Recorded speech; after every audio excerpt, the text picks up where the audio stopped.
Good afternoon, good evening. I just see that we are kicking off on the live stream. So I'll start again. Good morning, good afternoon, and good evening, wherever you are listening in the world. My name is Mona May Juwili, and I have the utmost pleasure of moderating our panel this morning on the East Coast. A little bit about me. I am a current graduate student at American University, and I'm also a former mentee and member of Legacy Premier Foundation. So this is why I have the pleasure of moderating this wonderful panel on the important topic in preparation for International Women's Day that we are celebrating on March 8th. So before we dive in, we have a bunch of rich panelists and rich material to cover. I just want to lay the foundation on what International Women's Day is and what this year's theme is.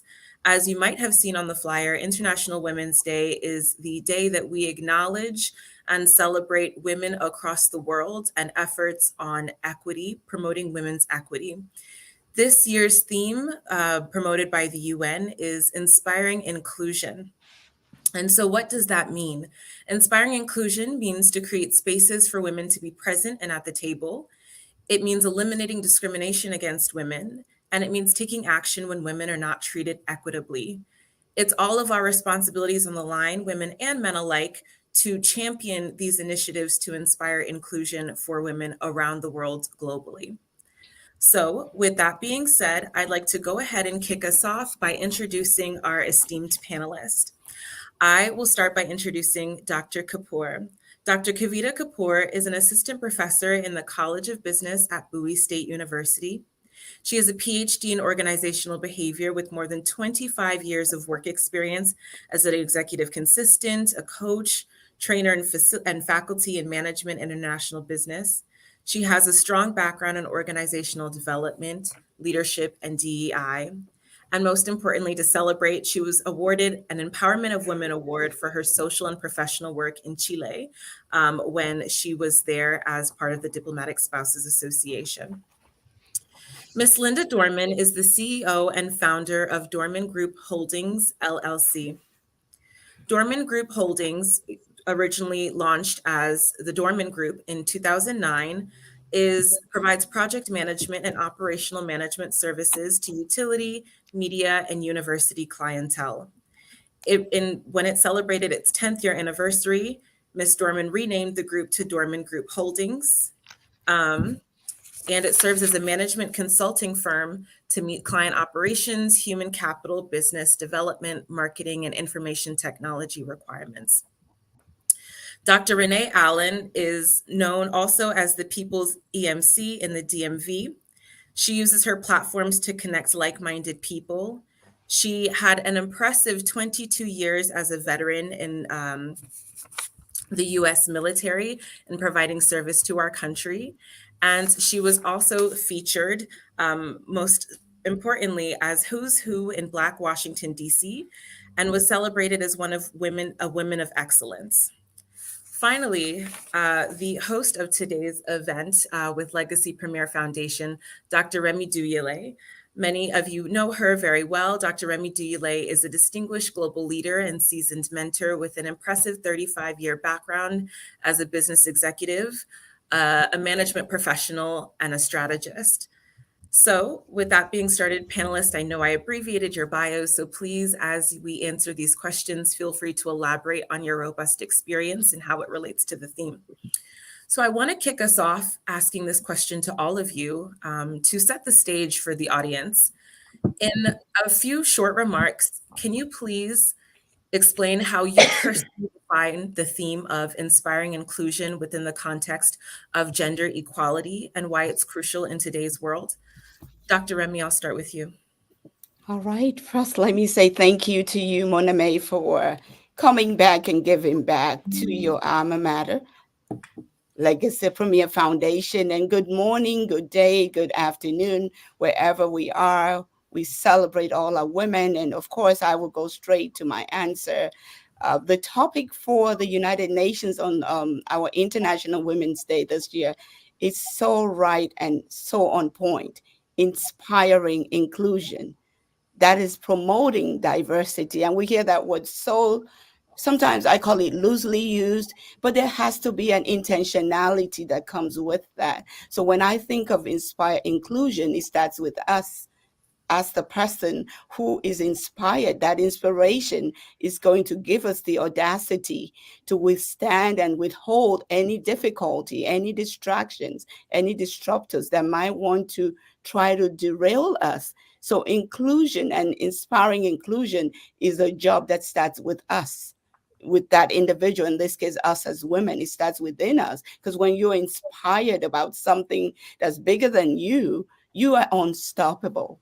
So I know that with this IWD this year, promoting diversity is very crucial, and we've got to be intentional about it. It cannot just be buzzwords. It's got to be intentional. What are we going to do? No matter how little it is, it's just that intentionality to say, you know what? I'm going to be there for my sister. I'm going to be there for that young leader who is out there doing great stuff. I'm going to give them feedback at the right time. So for me, that's what inspire inclusion mean. And I know I'm within my time, so I would just let it be at that point. Thank you. I love that word of intentionality. I think that's one definitely to remember. Miss Dorman? Yes, and I love that word intentionality because it kind of dovetails to me with another word that sometimes we harbor and we derail inspired inclusion. And we have to be careful, particularly as women who come to the workplace with amazing talent, skills, knowledge, and abilities. And that is the imposter syndrome. Part of that inclusion or that inspired inclusion is to dispel that, to put yourself on a platform that highlights yourself, that highlights your skills, that highlights your talents, to be your best brand person, to be your best wing woman, so that individuals who are contemplating what does diversity look like can hear from you as well. Sometimes we are silent to talk about our accomplishments or silent to talk about our skills and our capabilities and our knowledge in the workplace. We want others to just view it and then promote that diversity. But sometimes we have to come to the table to say, hey, these are the projects that I've developed. These are the brands that I have promoted. These are the innovations that I have created. And I'm celebrating them because I can do even more. And I'm inspired to do even more. So sometimes we have to be our own cheerleaders when there are no cheerleaders. We have to create our own seats and tables where there are no seats or tables. We have to inspire the next generation of young women to come and be bold and be confident in the fact that they can be part of this inspired inclusion process, this movement that is ongoing and continuous. I love that. I love the need to dispel our imposter syndrome that so many of us face. Thank you. Dr. Kapoor? Good morning, good afternoon, good day, and good evening. Thank you. I've been listening to my fellow panelists. Uh, for me, this is actually a very, very apt and a very interesting slogan that UN has given, because this gives agency to the women. You see, if you really look at the previous slogans, inclusion is something that I don't have to wait for. Inclusion is something that I inspire. That means I am the agent, I am the co creator of inclusion. I think that gives you immense empowerment. Just that thought, just that attitude. And we have so many occasions in our life, as you know, that women are always performing different roles. It kind of takes me back to the fact that how important it is for me to not seek inclusion, but to inspire it and to ensure that going forward, now and going forward, our society, our humanity is inclusive. So it's really put me on a plane where it's me. I'm the captain of my ship, kind of a thing. And I think this is a very important message for every woman and every man in this world, that you are the one who has to stand up, not just stand up, but to inspire. So that when he says stand up means it's me and I'm inclusive. When I say inspire, I got to bring it out in you. Okay. So that's what it means to me. Thank you, Dr. Kapoor. And finally, Dr. Allen, your thoughts.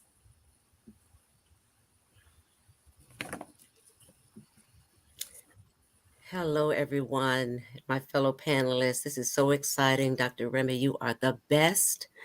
I have been in 5 careers, and 2 of which I have retired in. And, military, government, corporate America, beauty, and radio and TV. And when I think of Inspire inclusion, I think of the elevation of diversity of women and the consistent leadership. I wholeheartedly feel like it starts with us and it ends with us. And we have to be wholeheartedly supportive of other women and stop the nonsense that comes out of our mouths. It's about action. It's about loving each other, helping each other, supporting each other, promoting each other, and loving each other. So that's how. I love that. And Dr. Allen, I think that ties you just listing off your background and experience ties really well into the next question I want to pose to you about your individual journey. I think our stories as women can assist in inspiring inclusion. And so I want to ask you, can you briefly share a personal or professional experience in your very robust background, 5 careers, where you felt the impact of inclusion or exclusion based on gender impacting you, and how did it shape your perspective on inspiring inclusion?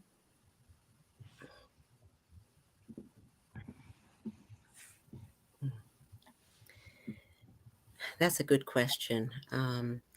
I'd probably want to choose the military for this question. I did 22 years honorably in the United States Navy, and I worked for the Mayo Clinic Presidential Unit, which was the most elite group you could be in the Navy besides the SEALs and things like that. And in that group, being the only Black female being enlisted, it ranked all the way up to a admiral, Admiral Schaefer. I felt by one of the officers, he was a commander, I won't name his name. I felt not only harassed, but I felt not included. I felt um, him trying to dim my light because he didn't have very much personal skills, and I happened to just be gifted with interpersonal skills. And I was very much as a woman and as a Black woman and as an enlisted, just treated subpar until I sat down a year later with Admiral Schaefer, who resolved the issue. Um, I want to tell women in the military and across all careers that it's not going to be easy. We, have children, we do most of things in the house. I mean, you name it. I'm just saying, at a layman term, it's just we do everything. And so when it comes to the workforce, you have to balance and pick your poison. Pick what you want, not to compete with another woman or try to get one up.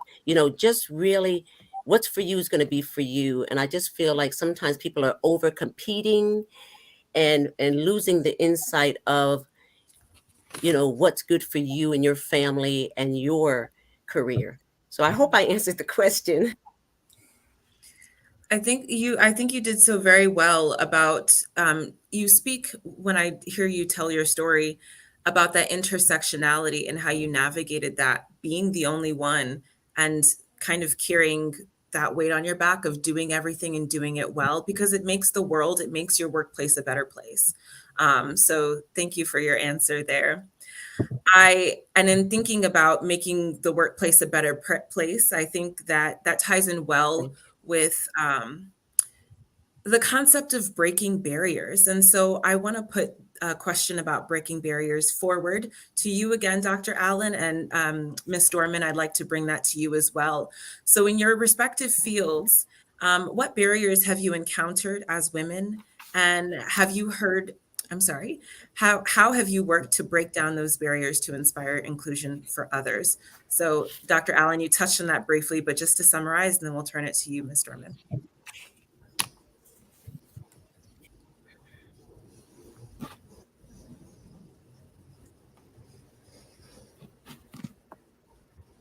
Did you say Miss Dorman? Sorry, let's start with you briefly, and then we'll turn it to Ms. Dorman.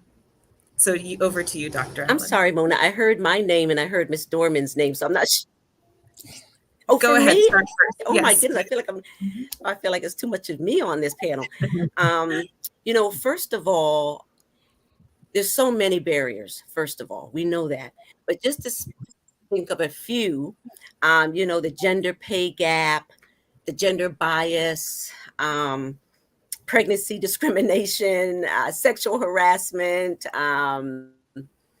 There's just some race, and these challenges and barriers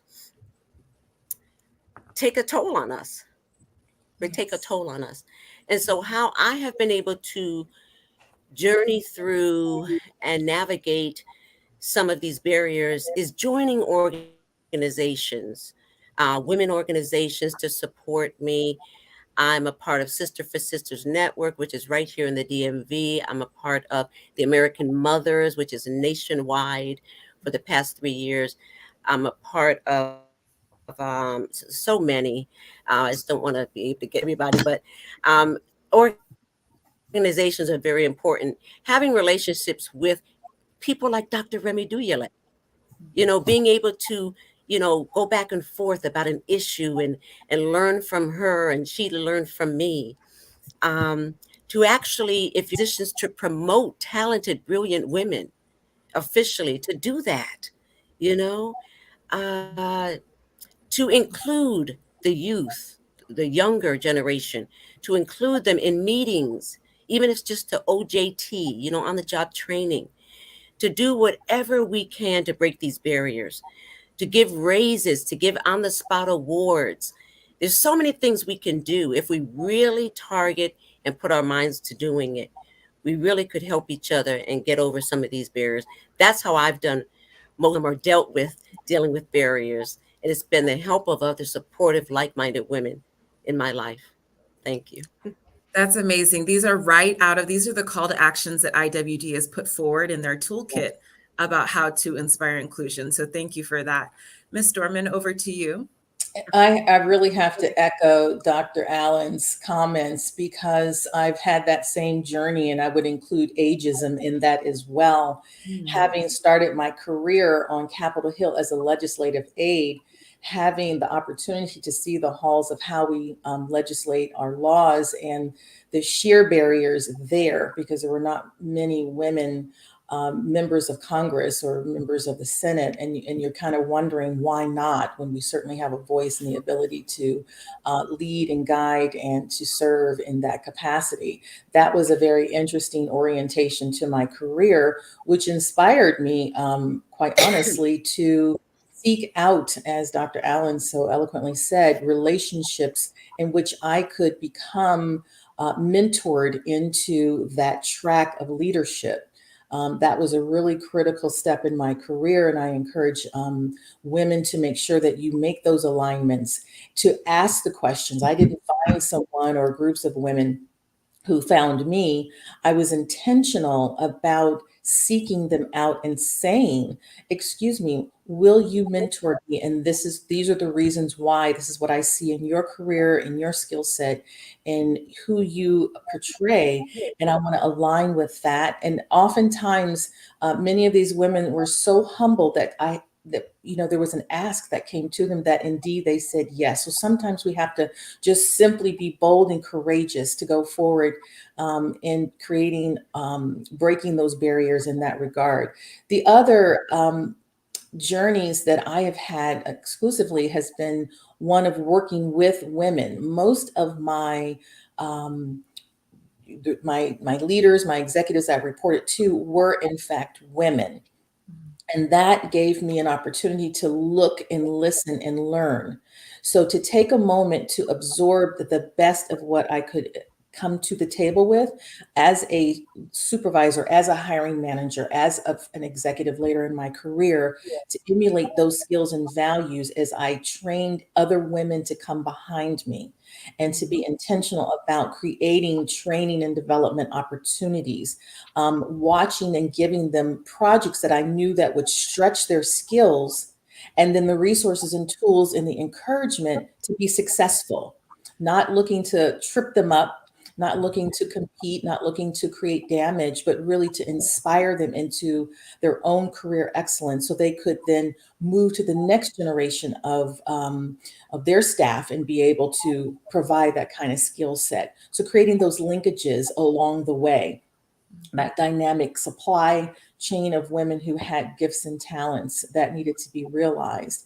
And then lastly, for those where I had males as supervisors, very interesting barrier breaking opportunities existed, of course, because everything later in my career, it was really more about encouraging an open door opportunity for different types of projects, being in a position to demonstrate my self worth, if you will, but then also taking the responsibility for doing the work in excellence and being able to return a value back to the organization or back to the corporation or back to the project and team, so that my work could be viewed as what other women can do, not independently just for myself or self gratification, but what we're all capable of.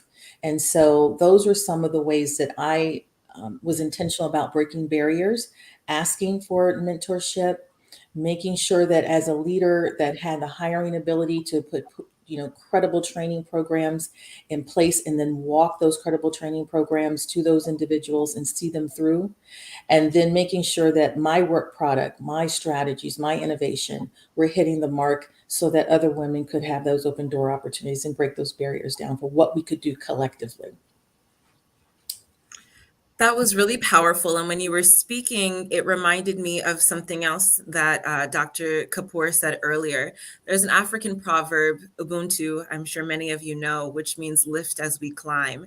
And that's what comes to mind in hearing you and Dr. Kapoor speak. So that's really the takeaway there in that piece about mentorship. We're lifting as women. You're setting opportunities for others to climb and follow behind you. You're really setting the table and creating that table. So appreciate that really thorough response. And speaking of mentor, I think it's only fair to ask my mentor if you have any thoughts on this topic about breaking barriers. Absolutely. We can go on this all day long. My life is a barrier breaking. Someone who had to deal with 5 strikes, migrated to this great nation, America, as a teenager in quest of education, and entered into corporate America with 4 strike, Black, female, Nigerian accent. So just having a female as a impediment, I wasn't just dealing with one, I was dealing with 4. And I knew that that was not something that would stop anything.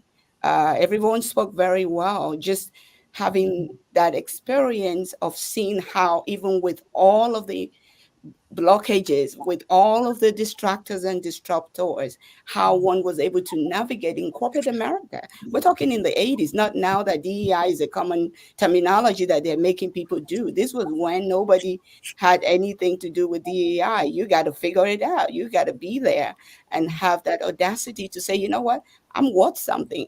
Investing in yourself for sure is where that came from. Being able to invest in yourself, finding what areas do you need to make yourself better so you can lend yourself to serve others. My life has always been about strategic volunteerism and strategic partnership, because I believe in the experiences that I heard. And I remember how painful it was to have to be stigmatized or to have to be stereotyped by people who didn't really know as much as I did, just because I'm female, Black, Nigerian, and accent.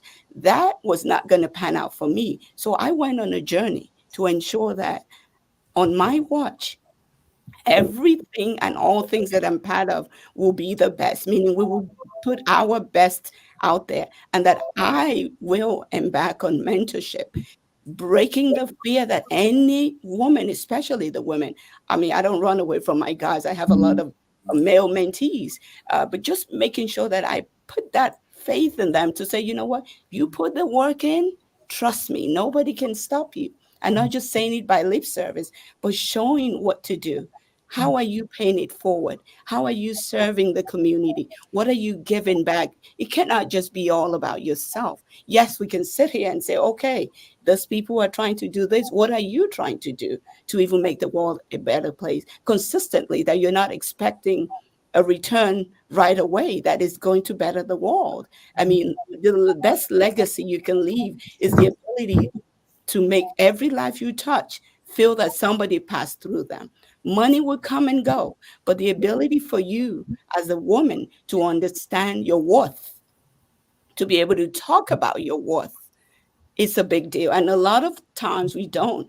My journey now brought me to academia, and I hit academia running and humbly and very proudly, because I come with experiential knowledge of what I would like to see in young leaders. So coming and hitting the ground running, using my business etiquette to do things better and not even feel like I'm working, that has been as a result of various things that we're doing. And my sister spoke, being part of associations that are meaningful. You've got to be enlisted with other people. And you've got to know that you are not alone.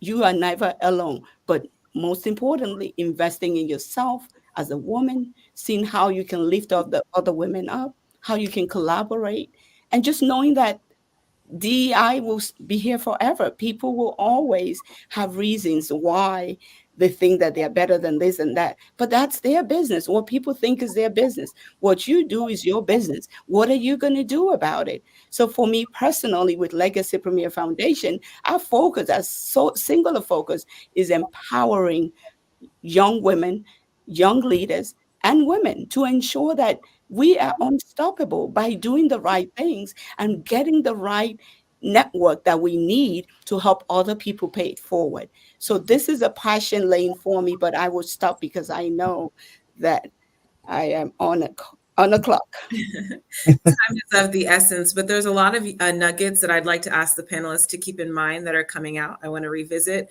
that includes male allyship and also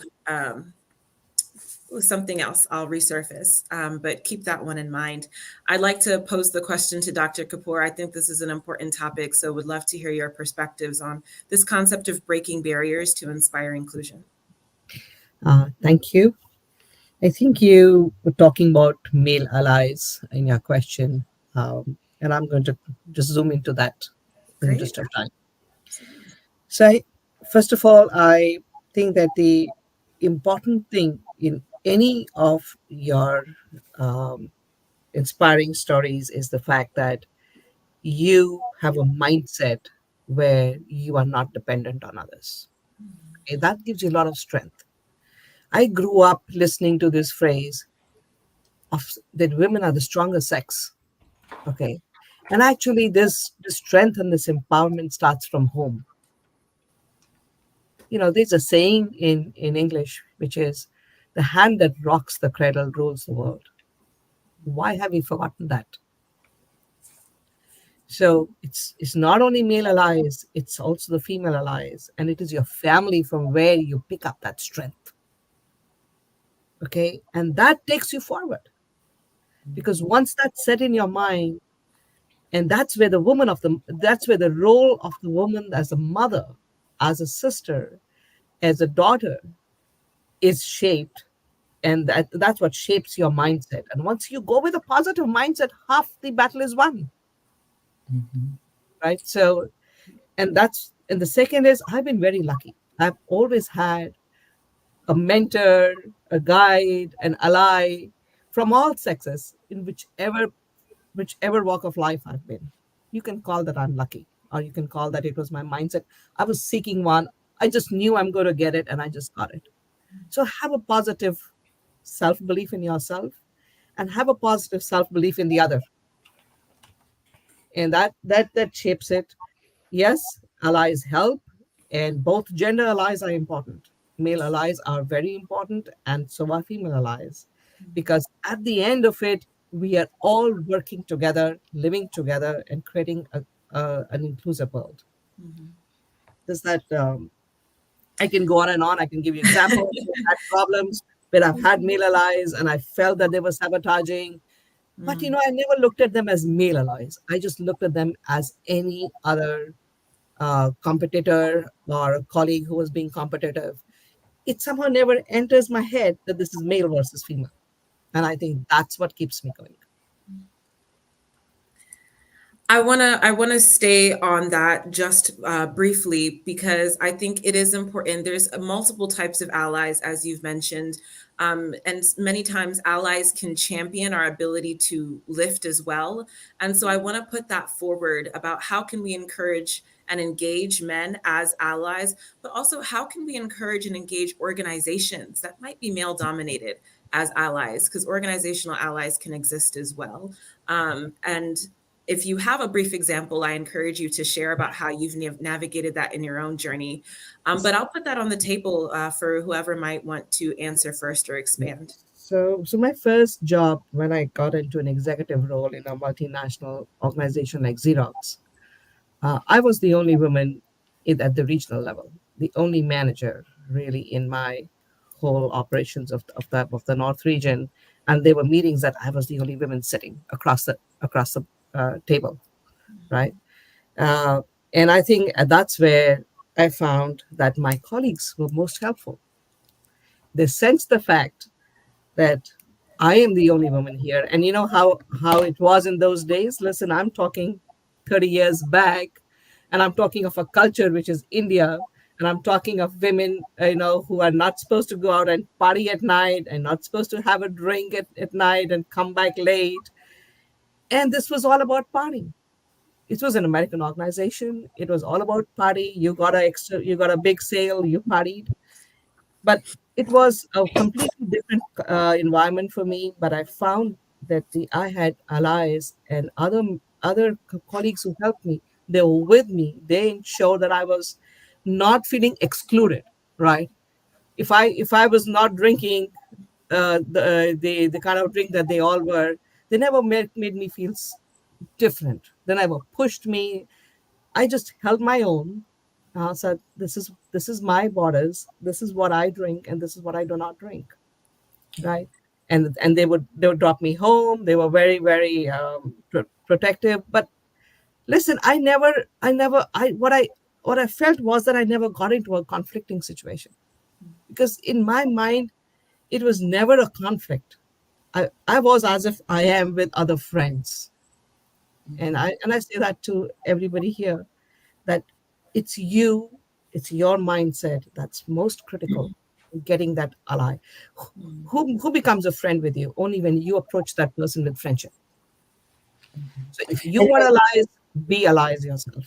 mm, If I you can also oh, chime into that, when we talk about male allies and all that good stuff, I grew up in a home where our dad just put the best in us. Whatever a woman can do, a man can do. He was the best example of a male that instilled in us. A lot of us have spoken about how things starts in the home. For me, it was my father who did everything that was doable to ensure that we never felt like we were the boys were better than the girls. So that is what I see when you're in a setting. I don't even see what sex anybody is. I see what is the scope of the work. How do we get it done with respect, with ability to cohabit? That's all I think. And how can we make it work so that we respectfully deliver on what needs to be done? So when we're thinking about male allies and so on and so forth, I just think it's about human allies. If you ask me, every human being deserves respect. They want to be cared for, they want to be heard. So if you live your life in that scope, you're not going to need to worry, is this a male room or female room? It to me doesn't matter who you are. I'm going to treat you with respect, and I demand respect because that's what I'm going to give you. So if that's your model of working, then you're not going to be changing gears thinking, oh, is this male? Is this female? Of course, the male species are noted to have that power of feeling superior. It's inborn. There's nothing we can do to stop that. But we as women can manifest and say, you know what, we can still walk together. And by the way, we give back to all of you anyways if we have to go down history lane. But not even that, just letting them know that we're going to deal with each other as professionals, and we're going to work together to ensure that we get results. All people care about is results. It doesn't matter who bring it. So to me, male allies, female allies, let's think about human allies and build yourself confidently so you can look at anyone in the eyes and deliver what they want, and you will earn their respect when they know that you are results oriented, because that's what it's all about. Thank you. And I'd love to dovetail to that. Thank you, Dr. Dule.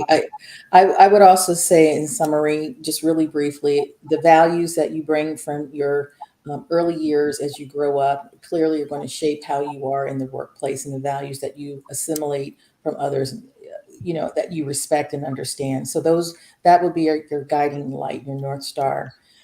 Really understanding your personal and professional boundaries, being very clear that your personal integrity is not for sale. It's not for character, breaking. That's how you know who you are. And when you walk into the room, you have intact your own ideals, your values, your personal integrity, because you have built your boundaries around your professional and your personal value system and beliefs, and how you carry yourself.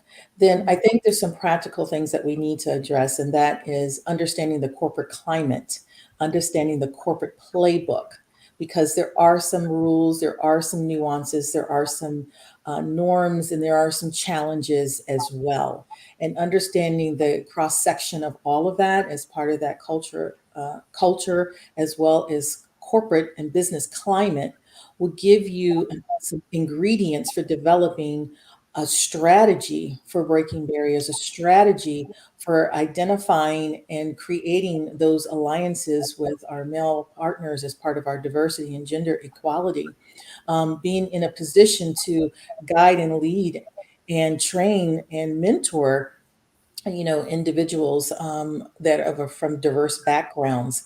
And then lastly, really tag teaming this DEI concept with a more global view, and making sure that we come to something that has gotten lost in the DEI conversation of years, and that is appreciating the differences and celebrating and highlighting and illuminating those differences as our superpower and our strength, and accentuating and illuminating those, if you will, so that we can get the best out of or the most rich results for whatever projects, whatever relationships, whatever corporate bottom line, whatever growth strategy is in play. Um, that's where I think we should also, tag with all the amazing comments so far. That's what's valued to me in terms of looking at male allies. This is such a rich conversation, and there are so many nuggets that just came out of what was shared on allyship as a whole, human allies. Three C's I took away: cohabitation, co creation, and collaboration is required for our allies. And allies, I think someone shared, can encourage inclusion. So, it's the responsibility of allies to encourage inclusion, discourage exclusion. And they do that by not othering us as women and appreciating our differences. So I wanted to summarize that for the audience because that was really rich. With the time that we have left, we have just about under 10 minutes left. I want to pivot to another important audience group.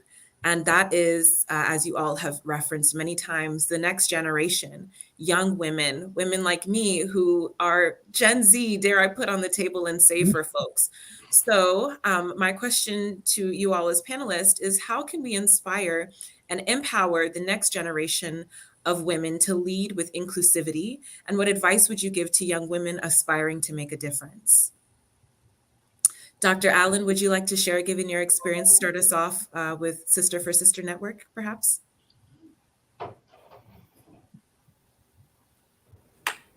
Sure, sure. I I'm really enjoying this panel. Dr. Kapoor and Linda Dorman and Dr. Remy Duyele. You have been, I'm learning a lot myself. So this is amazing. Um, I, first of all, I just spoke to a amazing school in Georgia, a historical school, a e-virtual school called Guilford Prep Academy, I believe is the full name. And Mhm. I believe we have to make time to pour into our youth, not just our children, because our children have to interject with other people's children. So it's really a village. We really have to treat all children, reach all youth capable of doing for the betterment of their future. So I just wanted to mention one. Her name is Love Session. She said, I'm going to be the first female president. Very passionate and doing things. She's the president of her class and all kinds of things. So, just to hear people like myself, and we had a lady, Miss Williams from the Nixon administration, who spoke so many gems into these children. So I would say it is pouring into our youth, becoming mentors to people, taking the time to empower and inspire our youth. Lastly, I'll say, just here in the DMV, y'all, just here in the DMV, we have amazing women kicking in the ceiling. I mean, we have, when you think about it, we have the first Black female first lady of Maryland, Dawn Moore. Come on now, the Yes. first ever. We have, of course, Mrs. Biden. We have Lieutenant Governor Aruna Miller, the first woman of color from India. Come on now. I mean, just breaking the doors down, breaking the ceilings in. We have the mayor of Washington D.C., Marion Marion Bowser. Okay, second term. My dear friend in the House, we have the Speaker of the House. We have Delegate Diana Fennell, who's a dear friend and has broken a lot of doors for people. So I could go on and on and on, but what I'm trying to say is we have great examples to continue to pour into our youth so they can be examples when we're gone. Thank you so much.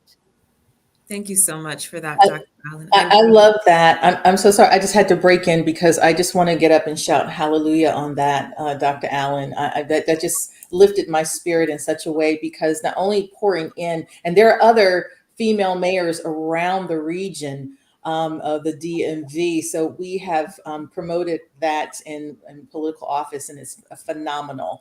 I'm a mother of adolescent girls, and I can share with you one of the things that I have learned from them is to meet them where they are, is Mhm. to be very intentional, to pay attention to what are their natural gifts and talents, and then to pour into that lane versus having my own ideologies or my own ideals of where they should track, and then letting that become their new paradigm for how they're going to build their careers, how they're going to pursue their academics, how they're going to use the value based learning that they're getting from me and developing their life skills along the way. How do they choose their friends?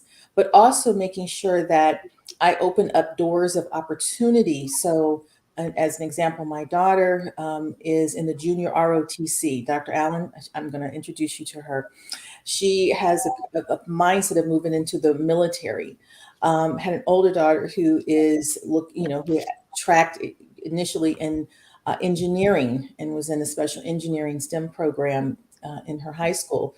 So we have to keep our eyes on where they are and meet them where they are. They're on social media. We're on social media.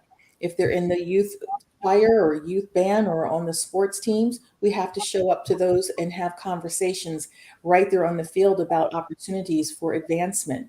We have to plug them into organizations at their gender level so that when they come to their careers and early in their careers, they have already had the benefit of some life experiences with volunteerism, with community service, with perhaps young jobs and mentorships and internships that have exposed them to the areas where they want to actually track in for the rest of their life. And then understand and put philanthropy in their mindset, that it's not just about them alone. It's really about a community around them, not just their village, but the village that they'll create in the future, and how to be a contributor to that village and inspire inclusion in that way as well. Thank you so much, Ms. Dorman.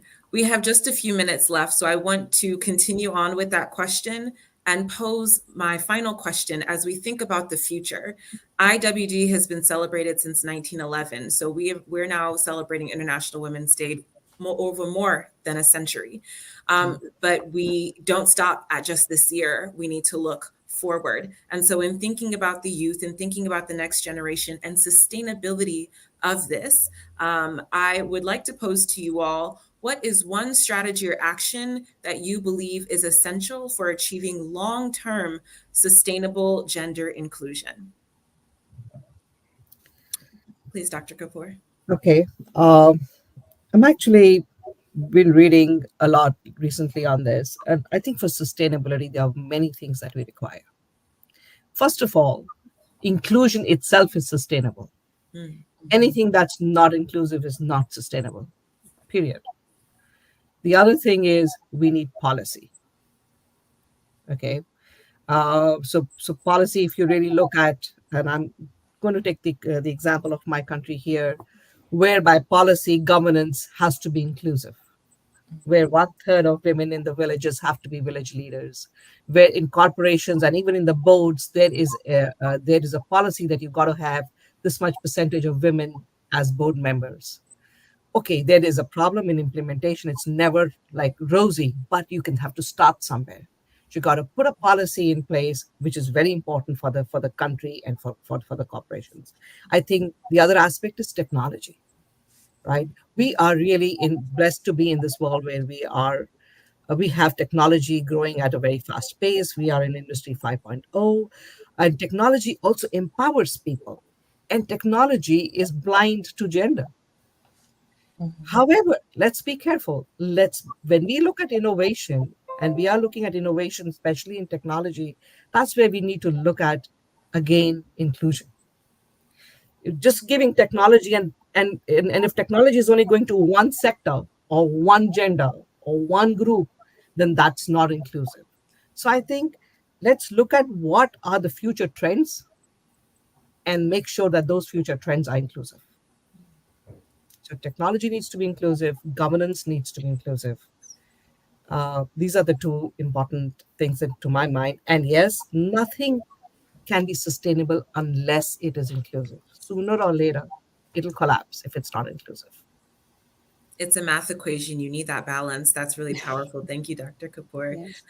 Dr. Remy, would you like to conclude us with your thoughts on this? Sure. It's so amazing that IWD picked this topic this year about inspire inclusion, which put the onus on us as individuals, as women, to know that everything that we are doing will start with us.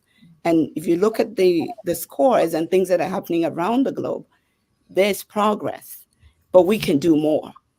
There's some countries in in other continents that have done this very well. There are some that are work in progress, but there's an intentional advocacy to ensure that these things we're discussing is tabletop and people are discussing it. I take Africa for example. There's so many great things that are happening with the women leaders. You hear women who are professionals who are rising and breaking glass ceiling and just doing things. And what they're doing differently is that intentional mentorship. That word can be used over and over. Mentorship is very, very needed.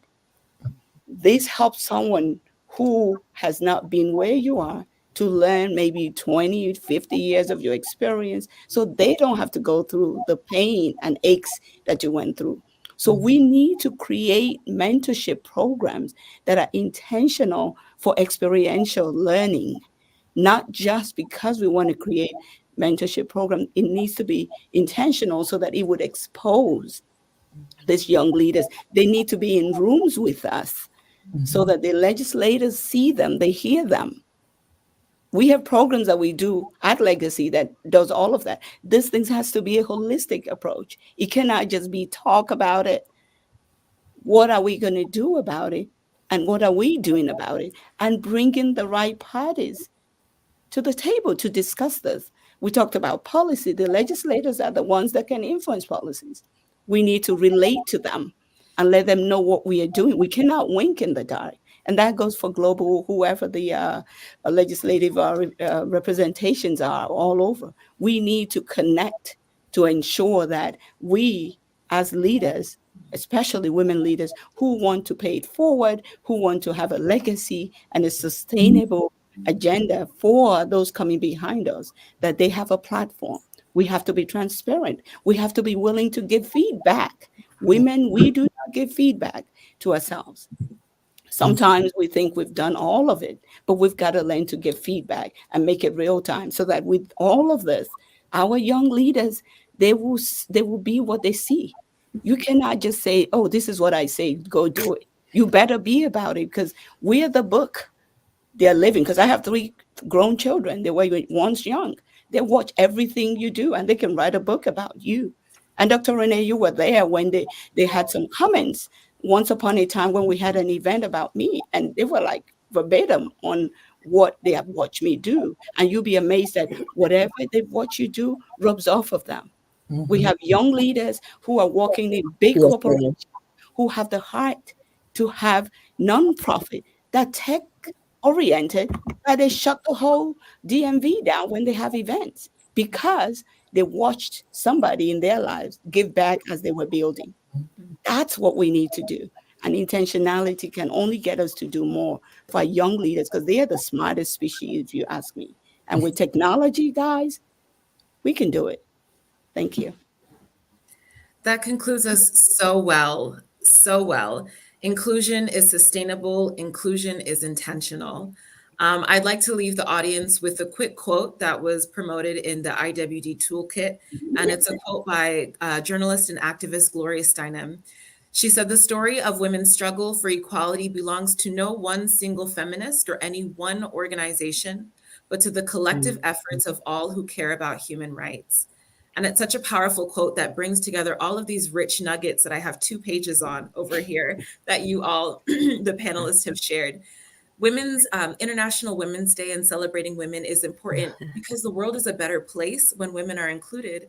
But also, it's important for us as women because when we are inspired to be included, we are given a sense of belonging and, more importantly, a sense of empowerment. We should be empowered to come to the table, create these seats, as you all have shared. So I want to leave the audience with that quote and with those comments from the International Women's Day Committee.